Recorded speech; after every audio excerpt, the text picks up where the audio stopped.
Sunday night is here with us once again on Citi TV, and it's the show that wraps up everything over the weekend. This weekend, there's quite a lot to chew on. On the local scene, the Black Meteors are in action. They want to qualify for the AFCON. And then also on the foreign front, we had Liverpool suffering perhaps the biggest shock defeat of the season to Nottingham Forest. So we'll be digesting that. Arsenal, the league leaders, did drop points as well. We'll have some action from the Italian Serie A and the Spanish La Liga. And then, of course, for the first time in a long time, the NBA season has started. So we have some NBA action for you as well on the show. Let's take our first break. When we come back, we'll get into the action. Welcome back to Scorecard here on Citi TV. My gentlemen are in the studio. My regulars are taking a break. Some dealing with private issues. The other guys on the vacation. I don't know exactly where he is, but he's on a vacation somewhere. But Susu Graham and Sydney Antonio have stepped into their shoes. Guys, it's good to have you on the show. Thank you. Great to be here. It's good to be here. Let's start off on the local front really quickly. Ghana's Black Meteors are in action. So they are manned by Ibrahim Tanko and Godwin Atram. So two guys that we all know very well. They started off their qualifiers against Mozambique. They needed 2 penalties to beat Mozambique down here. They needed 2 penalties to beat Mozambique, but in the end, they got the job done. Let's get to the action, or let's get to the visuals of that particular one. We'll come in studio and we'll see if we can make some sense of it. Yeah, so there you have it. There you have the players in your shot there. Ghana's Meteors team that made a trip to Mozambique. Daniel Barnier is the one who came through, scoring twice on the day. Remember that Ibrahim Tako failed to take this under 23 team to the last Olympic Games, so he came under a lot of pressure. Now he has to ensure that they qualify for the AFCON. The squad has been criticized a bit. I mean, some players are in there. People have their eyebrows raised. Why is he in there? Why are certain players not in there? But all in all, we managed to get the job done. Let me just take brief thoughts on this one from Susu, and then I will move on. Just quick thoughts on Ghana winning against Mozambique. Barnier again proving an asset. A lot of these kind of youth competitions, winning away from home is so important because most teams don't lose at home. So we should be fine in terms of qualification. But the whole thing about not getting to Olympics, not doing well at the AFCON, we've said it and we've said it many times. There's a very big problem with Ghanaian football in the sense that there's a lot going on at the grassroots level that needs to be improved, that needs to be done better. So it's difficult for us to produce quality players anymore. Because I was talking to someone recently and I said, how many of our top players can you remember playing a year or two in the Ghana Premier League before going abroad? There's not really that many who have come through for the Black Stars through the Ghanaian league. So we have a problem with local football and it's showing in our national teams. The quality is going down. So it's a great victory, but as I always say, when these things happen, we are winning these things not because there's a plan in place. We are winning this place because someone is pushing to and doing their best. There should be a plan that there should be 60 great players and we are choosing the best 23 rather than we are scraping the barrel trying to find 23 good players. So well done to them. Mozambique are not a no name. We should be beating them, but you still have to do their job. You still have to beat what's in front of you. So congratulations to them, and we should keep investing in youth football. Sydney, you want to add anything to that? Not much. So I said it all, but as you said, there's no concerted efforts to kind of build these guys up, and it's been hampering us. As you said, we didn't qualify for the Olympics, and we had a lot of heartbreak. Been to the Olympics in the longest time. The longest time, exactly. A lot of heartbreak when it comes to especially the youth football. Apart from the Under-20 World Cup, that was in 2009. Since then, it's been highs and mostly lows, basically, you can say. So, we have to look into getting more of a concerted efforts, building the grassroots, and see if we can build a solid team to represent the country and represent us very well. Well, let's quickly move on to some foreign stuff. That's where the juice is this weekend.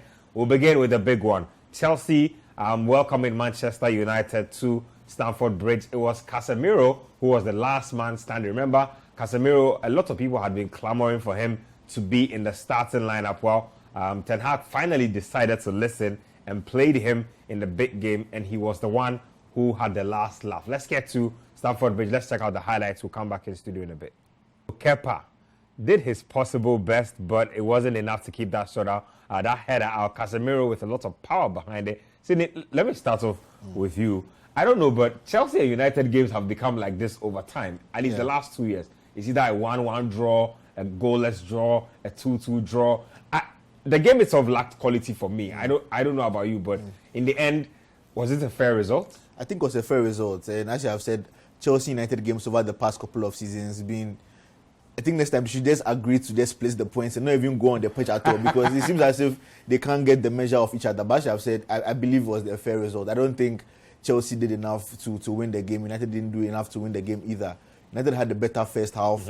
As you have just seen from the highlights, they got the better chances. But once Graham Potter realized that and he made that tactical switch, bringing in Kovacic and taking out Cucurella, making it a three-man midfield, you could see that Chelsea began building themselves up in the game more, and they made a better fist of it in the second half. And United were absolutely poor in the second half. So I think neither team did enough to win the game. So it's probably best that they share the points. And Graham Potter will be looking, because Chelsea looked especially very toothless in the first half. I don't know what was going on. I don't know if they didn't plan right for the game, but it's good he was able to sense it early and made the requisite changes. So not an exciting game at all. A lot. We looked forward to this game. Chelsea United has always been a big game, especially in Africa, because of the two of them might have the biggest fan bases in Ghana.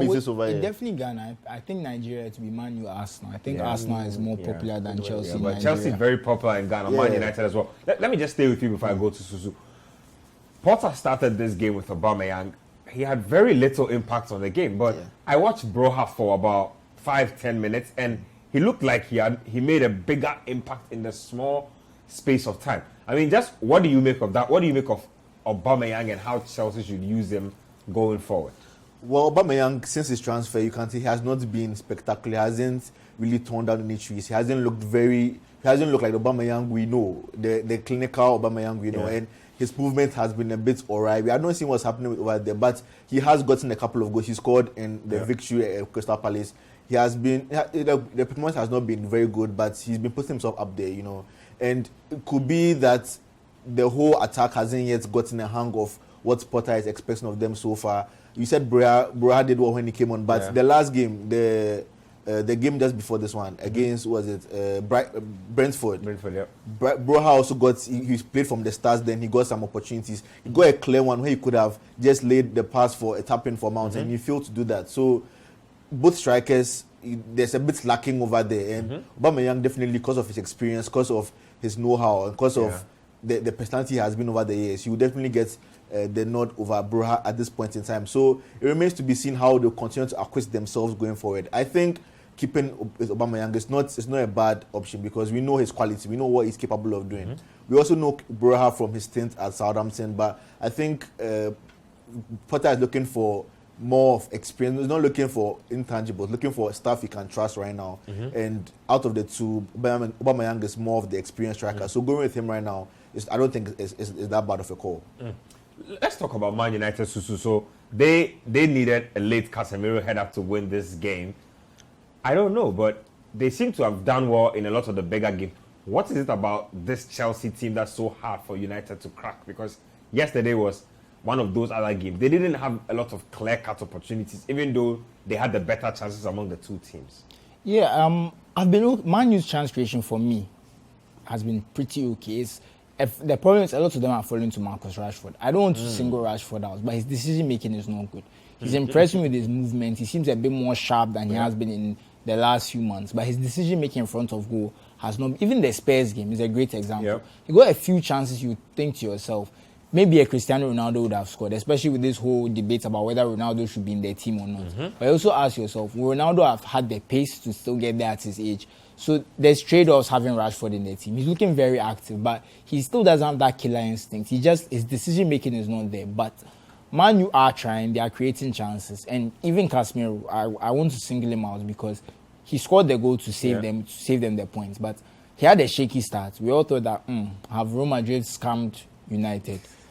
Clearly, let's be honest, he's not worth 70 million at his age and that kind of stuff. But he's proven a very good midfield player. He's doing his job very well. And in the long run, it looks like this signing will be a success. But he had a shaky start. He's gone on. And you can see the Man U team, they are slowly building themselves up. People are figuring out what they are meant to do, how they are meant to play, and what they are meant to do. And even then, they don't have the full complement of the forward line. You are not seeing Martial, who looks to be there. Do they have a settled 11 yet? I would believe Martial is the first choice left striker. winger. Oh, striker, okay. And Rashford would rather play on the Rashford and Sancho are batting out for the left. But because Martial is not around, Rashford is playing through the middle. So I don't even think this is what Ten Hag would ideally want to play.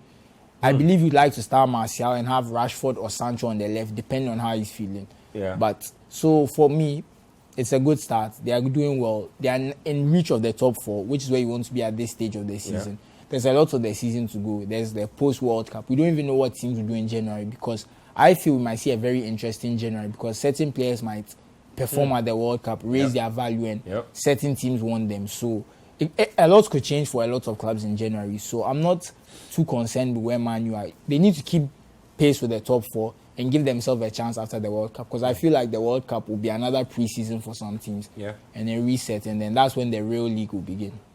Now, let me just stay on the United agenda. I mean, I feel like there were people who were waiting for this game to end and say, you didn't play Ronaldo, you banished him to the reserves, and you were struggling to score goals in this game. But he's not been scoring this season himself.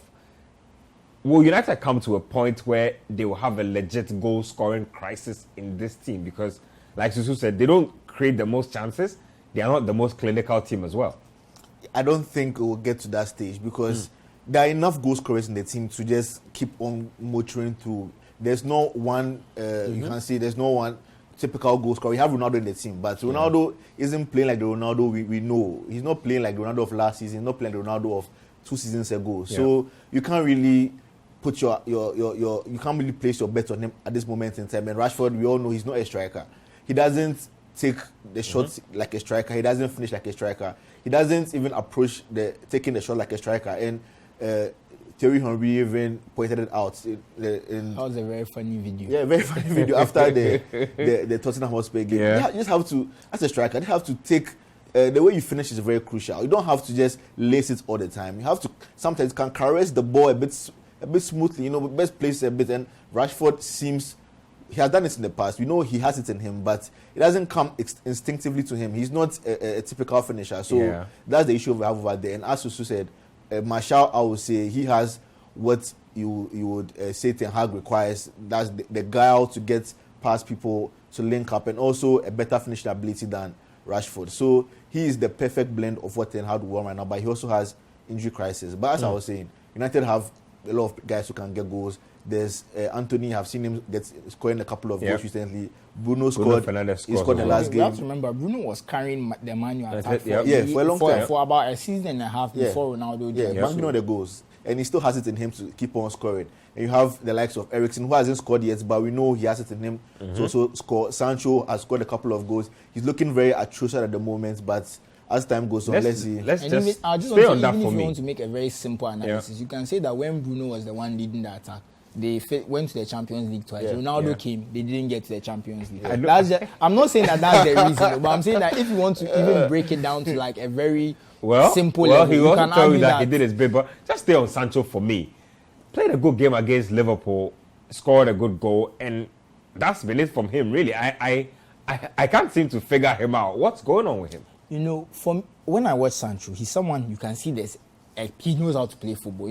There are some players, they play ball, but there's no dynamism. Like, he's so lackadaisical when he gets the ball. He's not trying to take people on. He's just trying to keep it cute, play back to the fullback. He's just not direct enough.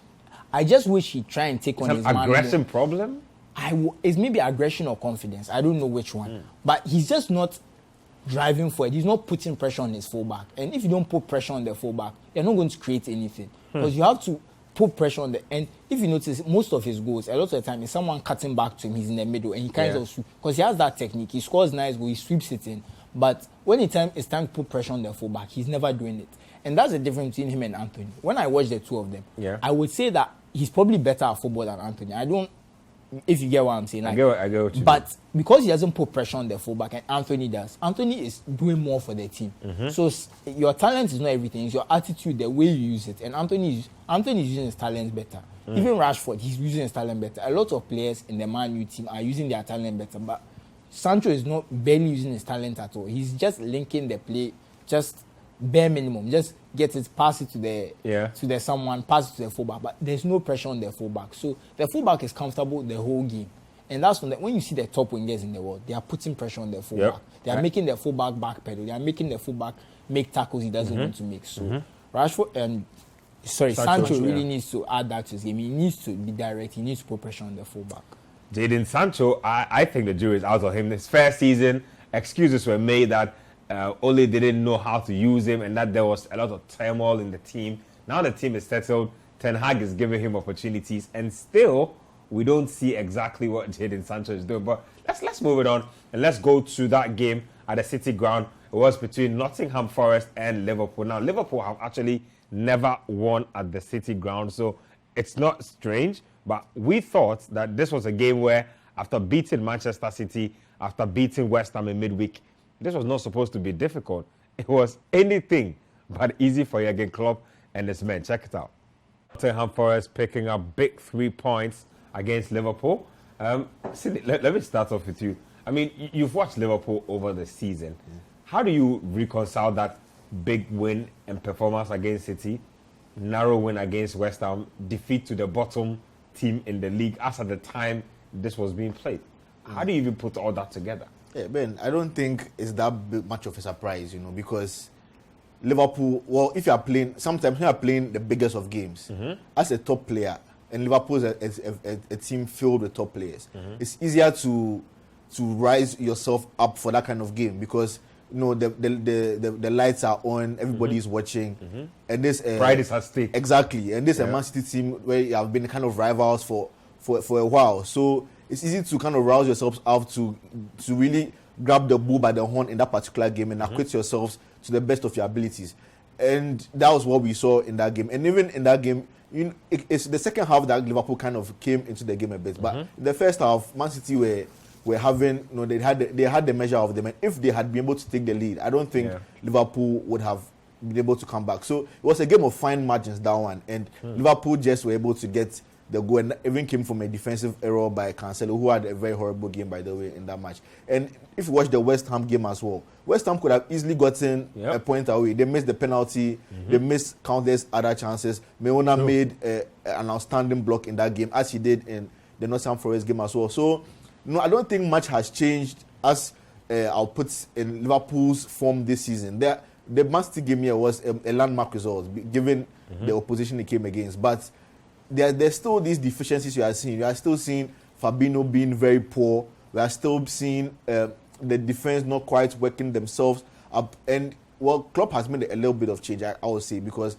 he seems to have dropped the defensive line a bit further back, because it seems as if the high line they have been playing, they have been so successful with over the past couple of seasons, it's not really doing wonders this time around. So I did realize that in this game he did drop them back a bit, but Aouni wasn't giving them any space to rest, because all the balls he had this magnetic pull with the ball. He came out to him, he could hold, he sniffed the ball everywhere. Exactly, all over Liverpool, all over them, holding the ball, making the interceptions, linking up with Gibbs White and just Lingard. So it was a very good game by Aouni. So yeah, I won't say much has changed with regards to Liverpool. You can see they're also very missing a lot of chances in this game as well, as we have seen them typically doing this season. Van Dijk had a couple of headers I believe he should have buried. He didn't. And Dean Henderson also had an outstanding game. Well, not outstanding, but he had a very good game. He was making a couple of saves. Some you expect him to make. Outstanding. Oh, not outstanding.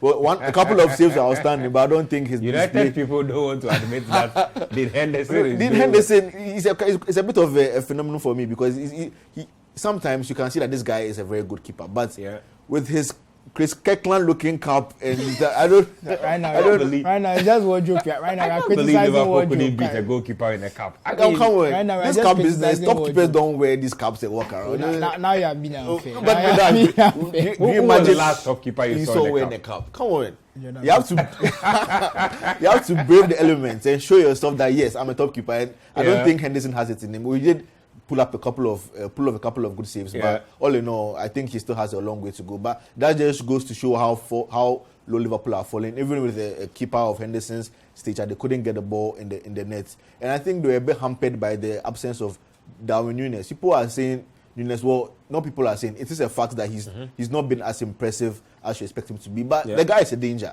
The runs he makes, the chaos he brings when he stretches the defense. Exactly, by his movement and everything. You can see when he's on the pitch. Liverpool tend to get a lot more of goal scoring opportunities than when he's not on the pitch. And we could see, and I think coming against this Nottingham Forest defense, which they have been a bit tighter in recent weeks, but overall they have been quite shaky and quite poor over the course of the season. Yeah. I think his presence would have shaken them a bit, but that wasn't to be for Liverpool. Just to continue off that point, and when you're playing, I believe Firmino instead.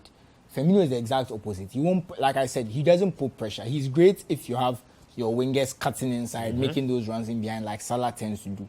But if you're not making those runs in behind, Firmino is useless. Now it becomes an extra midfielder and you're just playing in front of the defense. Darwin Núñez, because it's not in his game, he pushes, he's putting pressure on the centre backs, he's going down the side. And he's a big guy. And he's very fast. He just clocked in at the highest speed. Exactly, he's been the fastest player in the Premier League so far this season. So he has the pace, he has that the was very power. shocking for me, for somebody that height. You know, and it's funny because I feel like the speed thing with players is very weird, that there's not as much difference between speed in players as you would think, but because of acceleration, I think that's really the main difference. Who gets to their top speed faster? Yeah. You know, that's what really sets them apart. But aside that, because he's so fast and he's so strong, defenders don't want to face him, and he's going to make those runs in behind.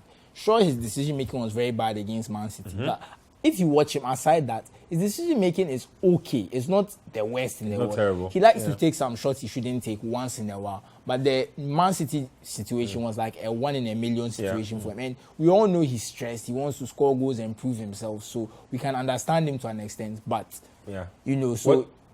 Was this game down to injuries? Was it down to Klopp's tactics? Or is it just Liverpool being bad in terms of individual players just not turning up? Well, the Liverpool problem is there's multiple facets to it. The injuries have not helped them. That's certain. So if you look at the bench he had on, was this Saturday afternoon, where was the change going to come if they needed a goal? Who could he have brought on? You look at the bench, there was no one, because there was no Núñez, there was no Jota. Jota is injured. Like, there's Diaz too is injured. So there's basically no one to kind of do something if you need a goal. So if you go behind and it's not working, you're already in trouble, because where is the change going to come from? Brought on Chamberlain for Firmino, how they're looking for an equalizer. That's just goes to show that. Exactly. And then the main thing is the Liverpool system. The main problem is the high press isn't working. And you look at all the stats for like pressures, like balls regained in the final third and that kind of stuff. More often than not, Liverpool are in the top 3, top 5. This season is not the case. And if you play a high line like that, you're not putting any pressure on the ball, it's going to be very easy for teams to get in behind you. And that's what's been happening a lot this season. A good example is the Crystal Palace game, Wilfred Zaha. He just stayed up high. They didn't put any pressure on the ball behind. Boom, down the sides. And whoever is there trying to get him, it's difficult. Because when you're running backwards as a defender, think about it. How often can you even walk backwards as a human being? Then you are running backwards and you're also watching the ball. It's a very difficult skill to do. So it's not very easy when you're playing a high line and you're running backwards most of the time to defend. But if the high press is successful, you're only running backwards 5, 6 times a game. But now if it doesn't work, you're running back 10, 12 times a game. It makes a lot of difference. And that's why Man City are so successful. Their press is amazing. They suffocate you. And even if you are trying to get forward, they'll foul you to stop the attack. So their defenders are not exposed as much. Because for me, Cancelo is not a better defender than Trent, in my opinion. But Cancelo is not having to defend as much as Trent. So he's not being exposed as much. And that's where Liverpool are failing. Their defenders have certain weaknesses, Trent being the weakest defensively, and he's consistently getting exposed. But you know what he offers you in attack, so you have to protect him. So the system is just not working, and that's why, like Sydney said, they've dropped the line a bit back, because if the press is not working, what's the point? Might as well drop back and make it easier for your defenders, that kind of stuff. So there's a lot, if you're so used to playing a certain way, and things go wrong, and you have to retool, it's very difficult, because the high press did work against Man City. When the season started, we thought it would work. Then the Fulham game happens, and you're just like, Then which game was the next one? I can't remember. Then the results just were not encouraging. But you know, it's weird. It's mostly Everton. I think they played Everton somewhere in the mix. It's mostly the draws that's worrying them, because they've only lost 3 games. It's not a lot of games to lose at this stage. But when you're Liverpool, you want to win the title. And you don't lose 3 games after game week 13. City have only lost 2. They've won the rest. You've lost 3 games. You've also drawn 4, won 4.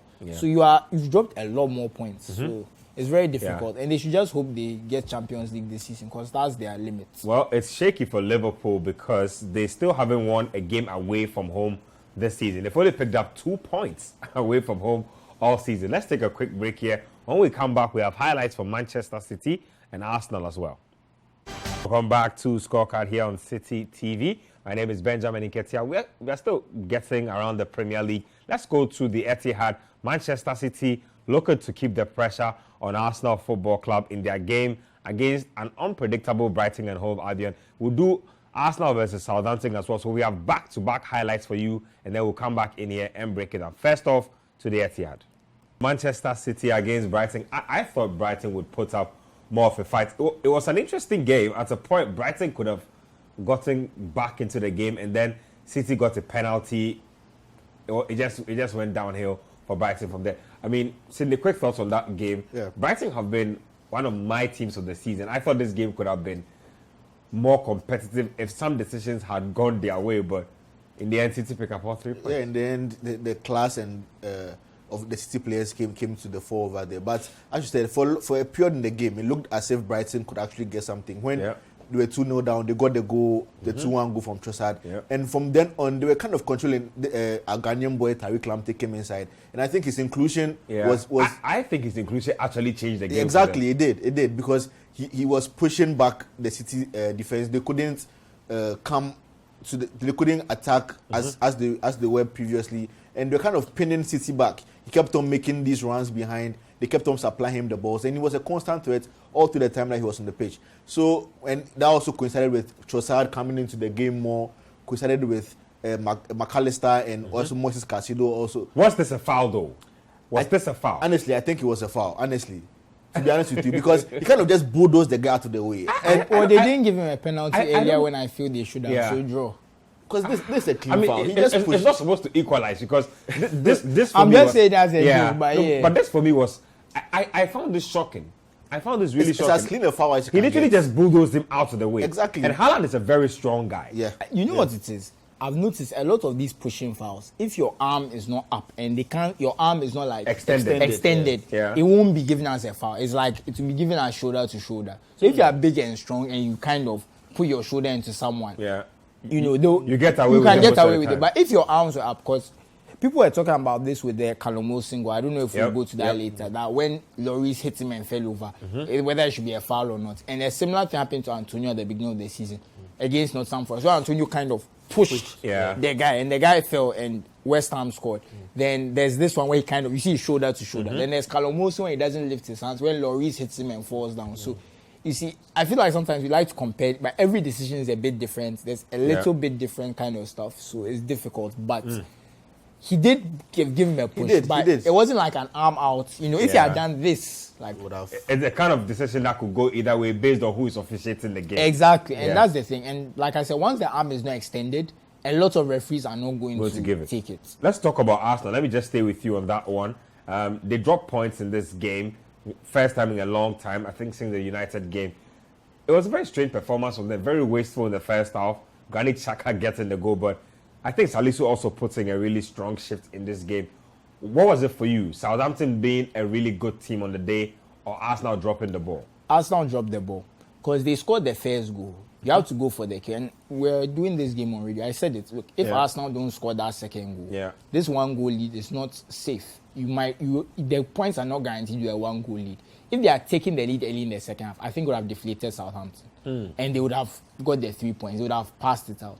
But the moment Southampton got that goal, for the next 10 minutes, Southampton were on top. And Southampton looked more likely to score than Arsenal because there was, you know how a goal just changes the emotion of the game. The wind was in Southampton's sails, and they were now pushing for the win. When before that, they had looked very flat. There wasn't much going on. And Arsenal just kind of got a bit complacent. This was their game too. It was an easy 3 points on paper. We all know that, okay, I thought they would pick this up. Because the way they played in the first half, they were better. They weren't like so dominant. They weren't so dominant, but you could clearly see that this was a better team. They weren't having issues with the game. They come out in the second half and there was no urgency, and it cost them. And this could be a crucial 2 points because every point counts. Now City are only 2 points behind them. 2 points behind them. And it could have been 4 if they had kept it up. So very disappointed. And I just want to say, I know Arsenal fans will talk about the referee. The referee was no good. He should have set off like Kanu. He probably should have given them a penalty. There were a few pulls on Gabriel he didn't call. But you are, as the better team, you should be putting the game away. You shouldn't be waiting for the referee to give you decisions. This is not like a decision I can understand Arsenal fans being upset about was the Gabriel handball against Liverpool. Yep. Let's say they don't win that match. Yep. You are very right to be angry because this is a team you usually don't beat. You would have gotten a penalty, you would have changed the game, you didn't get it. But in this scenario, you should be beating Southampton. It shouldn't have to be that the referee didn't give you a penalty. You had chances to score and you wasted them. So the referee was not good, we are going to say it, but that's no excuse, in my opinion, for Arsenal. So you wanted to make a point. Yeah, I was coming to say this Arsenal performance I can see parallels with their previous game against Leeds, because in that game also Arsenal took the lead. We could see them asserting themselves as the dominant team. Yeah. Second half, then they begin to look so wayward. Leeds missed a penalty, and if they had taken their penalty, you could have had a similar outcome to this Southampton game, because they were also on top for large periods of that second half as well. So I don't know if it's normal. Arsenal have been on a roll. They have been getting win after win. Everybody has been performing excellently, and sometimes it just gets too much. And this an Arsenal team that are now building up to get to the status of a Real Madrid or a Man City, where you have perfect performances for about half of your more, about half and quarter, maybe three quarters of your games in the whole season. You are having excellent performance. They are now building up to that stage. So I think you will see these kind of glitches along the way. But still, they are in an excellent position. I don't think they came to this season looking to win the league, but see them up there challenging. So I don't think Arsenal fans will be too sad about that Just one. a side one. Funny enough, a lot of people felt that the Leeds performance was one of their worst performances of the season. Exactly. And they probably should have drawn there. So it's almost I feel the like skill, that's actually a the good skills point are you're kind of raising. balancing out. It's a good point. In a lot of the games I've watched them, they've almost left the door always open for their opponents. From their opening game against Palace to the games they played after, the United games they eventually lost. The almost every the Fulham one, almost every especially. single game, there's been a chance for the opponents to come back in if they could have taken their chances. But Arsenal some way somehow managed to win. So it's not very dominant, I understand but what they are you're winning. saying. It's more so because if you play well for 60 minutes and you don't play well for 30 minutes, you are likely to win based off the 60 minutes, which is what Arsenal have done most of the season. And it's very hard to play the same way for 90 minutes. You will get tired. Your concentration will wane. It's not a bad thing in itself, but it's about how much your level drops. And maybe in the last few games, their level has dropped a lot more from how they start and get that early goal than it has in previous games. And that's why we are seeing closer results. That may be what it is. I'm not 100% sure, but that's what I believe it is, that the drop in level is getting wider. So is it that the team is getting tired? Is it that, because they're a young team, so is it that they're tired? Is it that the games are catching? Because we are playing a lot of games now. Is it that the fixture congestion is catching up with them? What is it? But the gap between that top level of performance, which they hit at least for a certain part of the game, is it that top level of performance also getting shorter? So we have to watch this team. Arsenal will definitely have moments they'll play well, but we all know that playing well for 90 minutes is very hard. It's very, very hard. And playing well for 90 minutes the whole season is almost impossible. So how often are you going to keep that level up in your games? Can you keep it up for 60 minutes a game? And even when it drops, how much does it drop? Are you dropping from, let's say, from a peak Liverpool to maybe where Liverpool are now? Are you dropping from Liverpool to Leeds United or Brighton? So you have to think about what the level of drop is. So I think the drop has just been a lot bigger in the last few games. So maybe they are getting tired. I don't know what it is. Well, let's move on to Tottenham Hotspur versus Newcastle.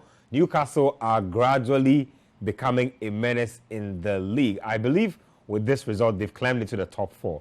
Yes, they have climbed into the top four. They beat Tottenham Hotspur away from home. And they actually do have the best defense in the league as well. So a lot of things going well for Newcastle. And they haven't even started really bringing in stars yet. You get the sense that's on the horizon. But if this is what it's going to be like before the stars come, well, we might be in for quite the scare. Let's get to the Tottenham Hotspur Stadium. Let's check out this one between Tottenham and Newcastle. The Tottenham Hotspur dropping points to Newcastle. Just quick thoughts on Tottenham. So I said last week, I was asking a question generally that can they go through the season playing the kind of football they are playing? Because if you look at the numbers, they are scoring goals. If you look at the table, they are looking good on the table. They're in the top four.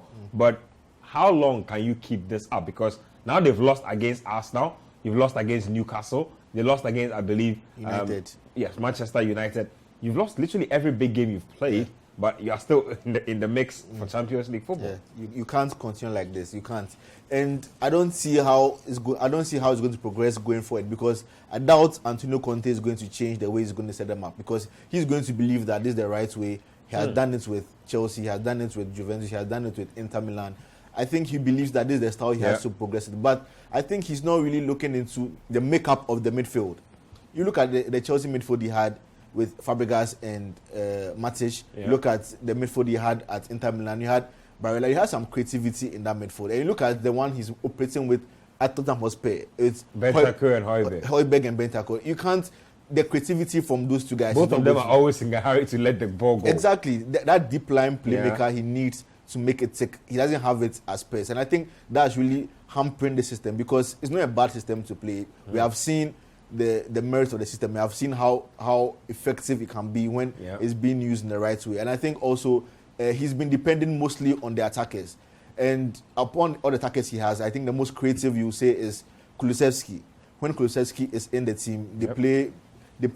It's like they play worlds apart. It's like the difference is so huge. When he's in, there's always a constant threat. There's always, that kind of invention that you see from Harry Kane most of the times. You see from Harry Kane before Conte came in, when Kane used to drop into the midfield and kind of orchestrate things. Now Conte has kind of told him to forget about that and concentrate more on other stuff up top. And there's nobody to replicate that role he has in between the lines, you say, between the midfield and the attack. And Kulusevski is not around to replicate it. So I don't think this system, as it is right now, is going to be formidable enough to... Because I predicted that Spurs will be the closest to challenge Man City or Liverpool. I even thought they would be higher than Liverpool. They are higher than Liverpool right now, but not the way I thought they would be, because they are looking atrocious. United fans were over the moon with the performance against Spurs, best performance in a number of years.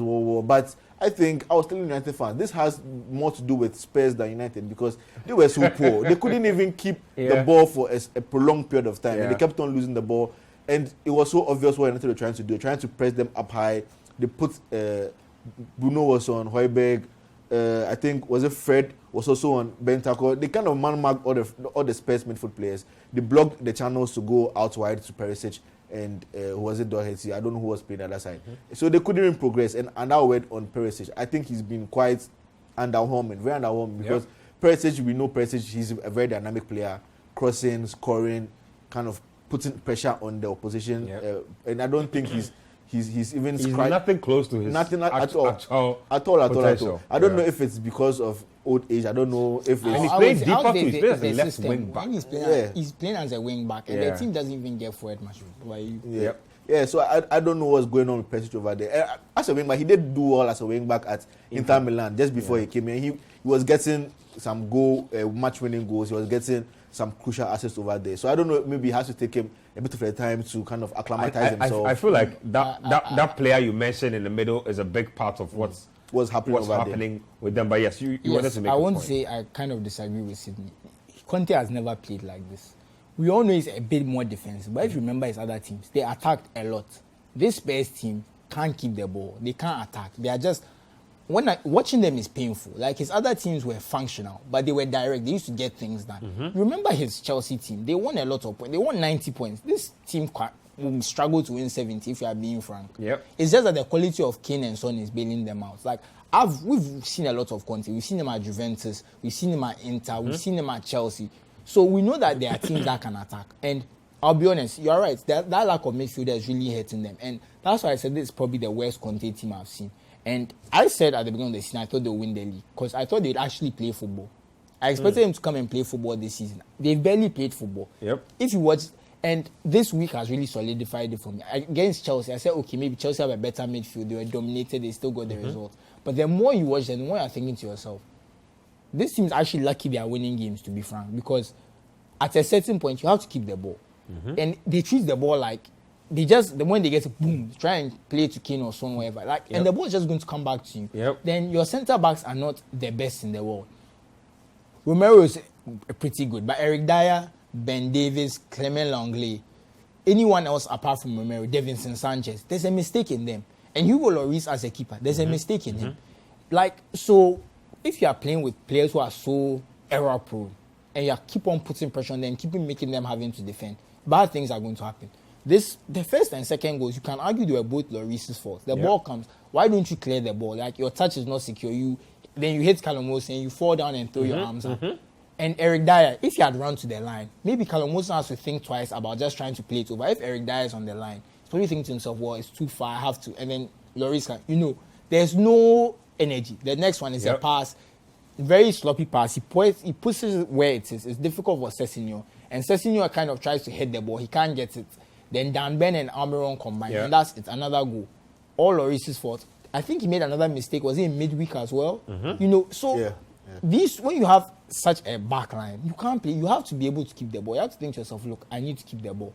And that's what I was saying. And Perisic is a great example. When Perisic was at Inter Milan, like you said, he scored an assistant from left wing back. Why? Because when Conte's teams have the ball, they were basically playing 3-2-5 when they had the ball. Like, the wing backs were putting pressure. This Spurs team, when they attack, you just see Harry Kane and Son up front trying to do something, maybe one midfield runner trying to join you. You're not going to do anything with that. You need to stretch the play with your wing backs. You need to overload the box. You need to do something. That's the whole essence of playing with three. That's the whole essence. And the wing backs are not even going for it. So that's what I'm saying. On paper, when you saw this person, you thought, yes, they'd attack, they stretch their play. But when you see them in reality now, this is about a quarter way through the season, a third of the season, whatever it is. My math is not that good, but whatever it is, they've been atrocious. And I have a friend who supports Spurs. He's called Nana Kofi. He lives around me. I talk to him about football sometimes.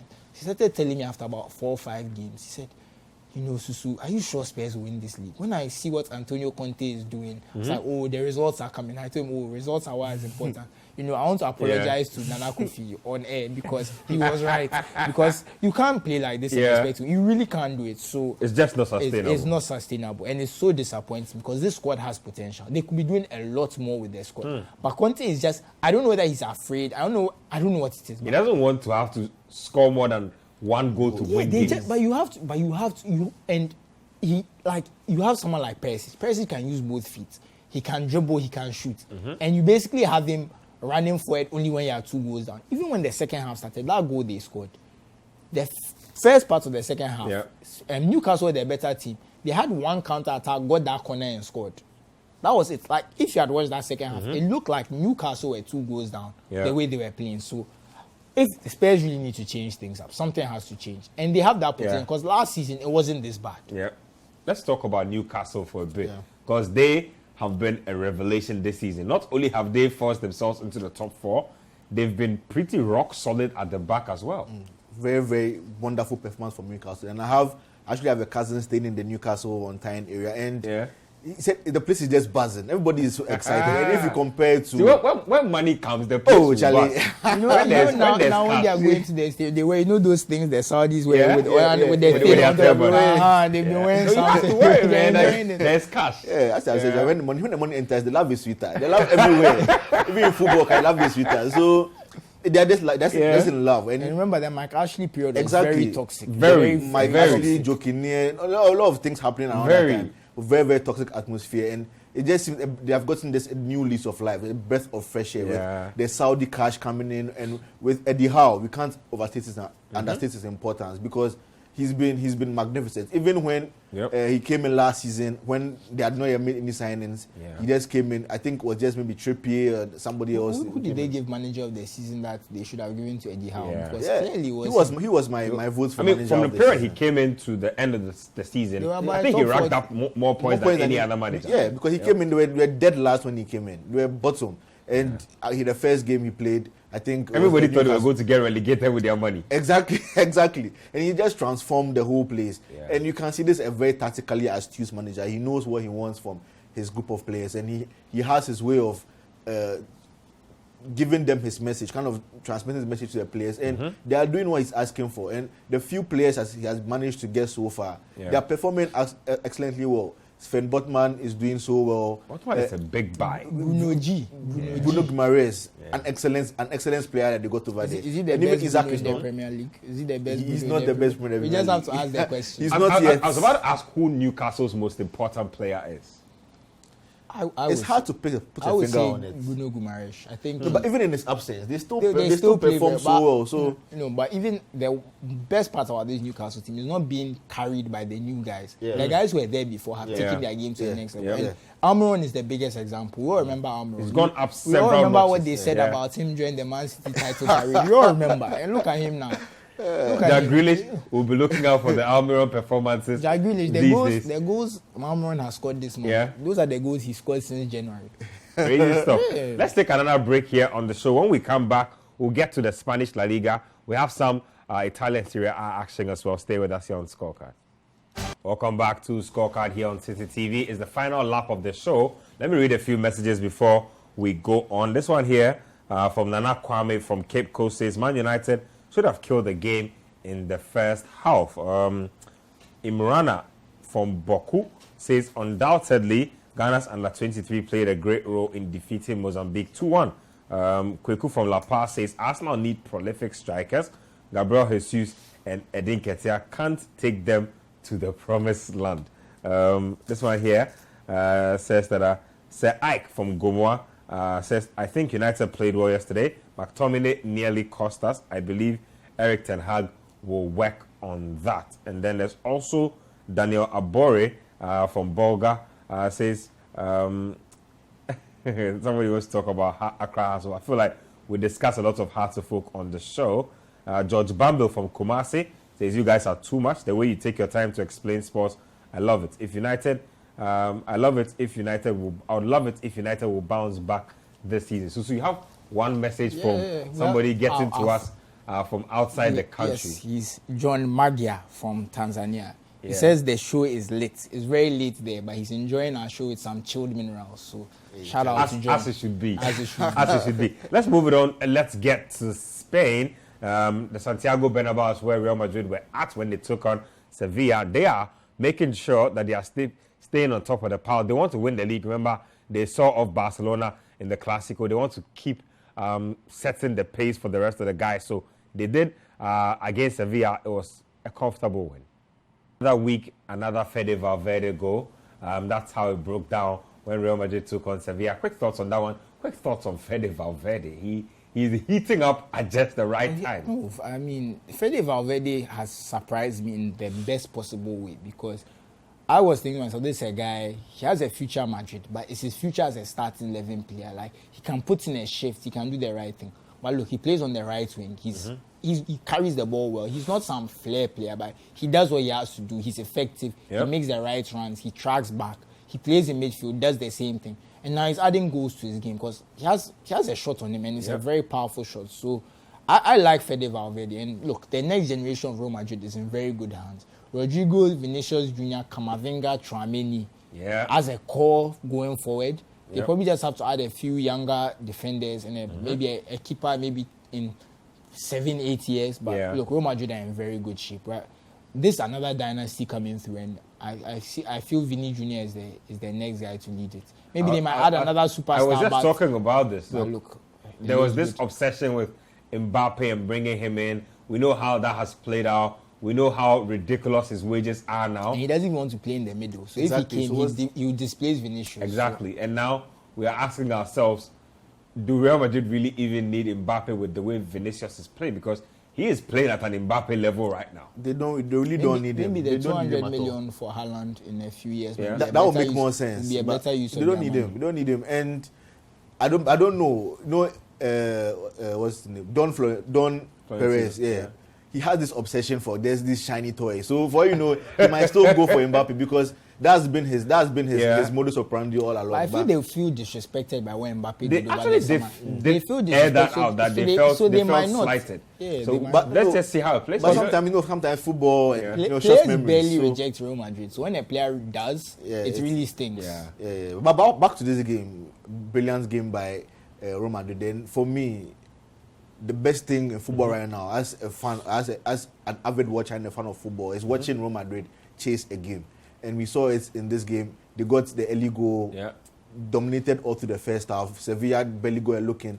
Vinicius was just destroying the right back. Montiel, I think his name was. He was just lost. He was all over the place, throwing his leg all about and stuff. But I think when they got into the And when they got in for the halftime break, Sevilla had a talk over there, and they're able to stabilize themselves. They came in, they got the equalizer, and for some time they looked as if they could go ahead. Football is played in patches, and it depends on how well you can acquit yourself. Even if it's not your moment, that particular patch, just how you acquit yourselves and how you're able to ward off the opposition. And Madrid did that excellently well. They were able to. They didn't stop all the attacks, but they were able to keep themselves in the game. Yep. And Madrid will always come back at you with the lightning pace of Vinicius and Rodrigo, and the decision making, and right now you can see the clutch ability of Fede Valverde. Yep. These guys will always get you, and you can't keep them shut for long. By all means, an opportunity will come.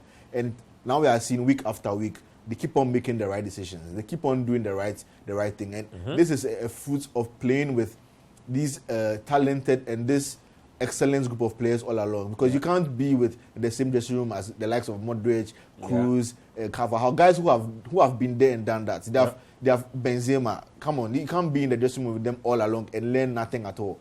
And sometimes they would put you under fire. They will tell players not to pass you the ball. They whisper you are playing against the team. You're playing against the team just to make sure your mind is coming back home. But when your mind comes back home, you see that it was all for your. And his mind has come back home since that episode. It's more than come back home. Yeah. And he has actually bought the land in the house. So he's doing excellently well, Vinicius. Vinicius Junior shows that decision making is probably one of the top 3 most important things a player has to have. It really shows, because especially when you have all the physical attributes and everything else. Because he went from someone you think to yourself, this guy you can't trust. He went from an exciting player you can't trust to one of the best, world class player. I feel like a little more goals in his score section, and we are already talking like a Ballon d'Or type candidate already, because Real Madrid will win everything. They will win a Champions League, they will win a league title. They will give you a chance to compete for these type of laurels. Honestly, I don't think he even needs to add goals. If you just put a striker, then everyone is seeing that Vinicius is the one putting him on a plate. You get his recognition. Yeah, I think Vinicius is doing absolutely wonderful as a player. Let's get to Italy, and let's start off with Inter Milan versus Fiorentina. This was a 7-goal thriller. Actually, so it was in Florence. Inter Milan eventually winning the game. They were shaky for a bit. Looks like they're finding their feet. I don't know if that's what it is, but let's check this out. Inter Milan conceding 3 goals but scoring 4. So it's been that kind of season for Inter. It's not been an assured season at all. No, they've not done as well as I thought. Even last season, I thought they would win the league. And there was that unfortunate incident against, was it Genoa or Bologna? I don't know if you remember, where they played the back pass to the keeper and kind of passed into his own goal. And that basically lost them the title. And I feel bad for Inter, because their owner lost a lot of money in COVID. I think his net worth was halved in the pandemic. So he basically lost $4 billion of his money. So he decided that, look, he's not interested in football. So he dissolved his Chinese team, Jiangsu, where Wakaso was playing, if you remember. So the team was dissolved. Jiangsu Suning. Exactly. And he's hoping to try and offload Inter. So he's not spending as much. So they are selling their stuff. So we saw Hakimi go. We saw Bastoni and we saw Skriniar was about to go to PSG. It didn't work out in the end. They weren't able to bring in reinforcements. So things have just been a bit shaky at Inter Milan. And because of that, Simone Inzaghi, he had a better squad last season. He couldn't win. And now he has a worse squad, and he's struggling. They've really struggled in the big games. He's not beaten Milan in the league since he joined. He's played them 3 times. And as Inter manager, that's definitely unacceptable. As an AC Milan fan, I'm very excited. It's making me very happy. But watching from the Inter perspective, you don't want to lose 2 of your last 3 games in the league against your bitter rival. So he needs to step up in those big games. He needs to get more out of this team. Because despite losing Hakimi and some other players, they are still one of the best teams in the league. They shouldn't be struggling, them and Juventus, but we will talk about Juventus probably another time. But those 2 teams are struggling a lot more than they should. They should be where Milan and Napoli are, but they are far off the pace, because they are making too many elementary mistakes. And this game showed, those 3 goals they conceded, a lot of them were very avoidable. Quick thoughts on Inter, Sydney. It's been that kind of season. Yeah, that kind of season. They look like they're flattened to deceive, I would say. And, well, it's not been terrible, but for the standards they set for themselves, especially in that Antonio Conte season, where they just tore the Juventus parade up over there, and they just seem to have it all. They just seem to have, the players, everything came together nicely for them. But they couldn't. Exactly, and it couldn't happen for them. And Well, now they brought Lukaku back inside. He's not available due to injuries. Let's see what happens when he comes back into the side. But yeah, it's not horrible, but we expect more from this Inter team. And we did see, or we have seen them performing better in Europe. We saw that magnificent performance against Barca at the Camp Nou. Maybe that will galvanize them for the rest of the season. He has proven to spare them on against Fiorentina in this match. And let's see going forward if they can just boost themselves up from that one and continue going. But thoughts to go out to Fiorentina in this game. Imagine playing against Inter Milan, you draw in the 90th minute 3-3 and losing the game by such a horror goal, a ball kicked against your defender. Entering. Thoughts to all Fiorentina fans out there. Just a small note. I think Lukaku's injury has also not helped them. They expected a loss from Lukaku because they lost Hakimi, they lost Lukaku. Lukaku has come back on a very expensive loan, but he's back. They expected a lot more minutes from him. And I don't believe he's played since maybe late August, early September. He's been out for a really long time. He's been out for a really long time. So that hasn't helped them in that regard. But aside that, they should still have the quick. You still have Dzeko, you still have Lautaro, you still have Joaquin Correa. Yeah. They're still attacking players who can make a difference. So Inter really need to step up. Well, let's finish off the football with AC Milan. They were at home when they played Monza. It was a comfortable win for them. It's win number 4 on the bounce for AC Milan. So things going well. They are cruising. Milan isn't playing a game if Rafael Leao is not getting in on the act, goal or assist at least. Susu, you were making a point before. I was saying that this was like a very friendly game because we were playing against our ex-president Silvio Berlusconi, the one who brought AC Milan their greatest success. So it's very unfortunate we had to take the 3 points from him, but I'm sure he was glad we won the game. So it was a very emotional affair for the Milan faithful. Well, that's how it broke down. Let's do some NBA basketball. We have a couple of minutes. Let's start off with that game between the Memphis Grizzlies and the Dallas Mavericks. Remember, the Mavericks started their season against the Phoenix Suns. That game was supposed to be a comfortable win. Some way, somehow, they managed to throw away a lead that was over 15 points big. And some way, somehow, let the Suns in. This time around, they decided that no, they were going to actually put the Grizzlies away very early. Luka Doncic, by the end of the first quarter, already had 21 points. So he was cooking very early. And then Chris Wood, whom they acquired in a trade with the Houston Rockets, actually played a really good game as well in this game. So overall, the Mavericks overpowering the Grizzlies. Really, really good game. So let me take your thoughts on this. Mavericks went to the Western Conference Final. Yes. They are hoping to run it back this season. Is this a team, from how you look at it, is this a team that can make it back to the final? I actually disagree with you that the Phoenix was an upset. I think it's because of what happened in the playoffs. But if you look at it, Phoenix were the better regular season team. Phoenix was they had a very good. So I feel like the Phoenix kind of had a playoff collapse because did they not even win the first 2 games, or they won they won the first 2 games and went on to lose the next 4. Exactly. So it was kind of a strange one, but I don't believe there's enough talent around Luka Doncic. I think they were a bit better off when they had Jalen Brunson with him. Now that Brunson is gone, you brought in Chris Wood. Chris Wood is a good scorer, but you need a two-way player. I believe you need it because Doncic he's an offensive supernova, but you need a two-way player. You need someone who can defend at least on the perimeter or inside and get you a lot of points. Chris Wood will get you points, that's for sure, but I don't believe in his defense, and that's the problem. I don't think Chris Wood is the ideal partner for Doncic. The ideal partner would be maybe a player like a prime Anthony Davis or a Kawhi Leonard, a player who can play both sides of the ball.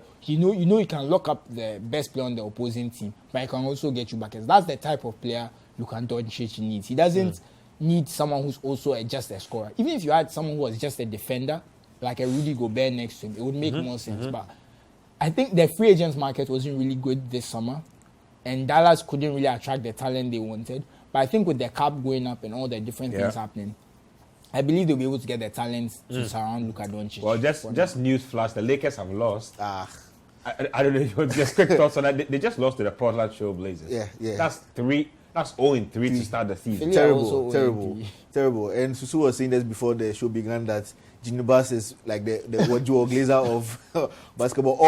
All the power, all the money, but you can't seem to get things right. And it's just a horrible start for Lakers. And I don't know. I think maybe they don't have the balance of not just the team, but the personalities in the team as well. Because you have Patrick Beverley playing with Russell Westbrook. And, sometimes you can have all the tactics in the world, but if there's this animosity between the players, it's just not going to work out. And we all know... But they can't shoot to save their lives. It's 0 in 15, 2 in 20. It's terrible. What are you going to do with those shooting stats? You know what? My thing is, I blame this on Anthony Davis, and let me explain. If Davis was able to stay more healthy and more effective the season before Westbrook came, they would have never traded for Westbrook because they felt that they needed a third star, and the only person they could get was Westbrook. And Westbrook made it worse because you gave away valuable pieces, valuable role Caldwell players. Pope, For a player, Kyle Kuzma. And don't get me wrong, if you're a 20-win team and get Russell Westbrook, you are making the playoffs. Russell Westbrook can elevate you to the playoffs, but you have to surround him people who can shoot. You have to surround him with defenders. Nobody who can shoot. And if you have no one who can shoot, and he's having to take shots, he's not being able to get in the play. He's lost some of his athleticism. He's still a good playmaker. But the talent around Russell Westbrook means that Russell Westbrook cannot perform to even a decent level. The Russell Westbrook we've seen for the Lakers is probably the worst he's been in his career.